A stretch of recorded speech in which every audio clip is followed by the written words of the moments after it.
तुम्ही काही पवार कुटुंबियांवरती बोला। अरे ज्या धनगर आरक्षणासाठी जानकर तू आतमध्ये गेला ते तर मिळव आधी।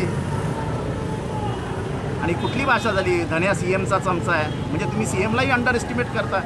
माननीय देवेंद्र फडणवीसांनी पण याची नोंद घ्यावी की तुम्ही काय बोलता, कुठल्या स्टेजवरनं बोलता। त्यामुळे जानकरांनी आपल्या लायकीप्रमाणे राहावं, मर्यादेप्रमाणे राहावं, नाही तर तशाच तसं उत्तर द्यायला राष्ट्रवादी काँग्रेसचा महाराष्ट्रातला एकही कार्यकर्ता मागे पुढे पाहणार नाही। आम्ही कुठल्याही परिस्थितीत बारामती आणि शरद पवार आणि पवार कुटुंबीय यांच्यावरची घाणेरडी टीका सहन करणार नाही। टीका सहन केली आहे, टीका सहन करत राहू, तो लोकशाहीतला प्रकार आहे, तो त्याचा हक्क आणि अधिकार आहे, पण अशी टीका आम्ही सहन करणार नाही। जानकरांना इशारा आहे, समजून घ्यावं।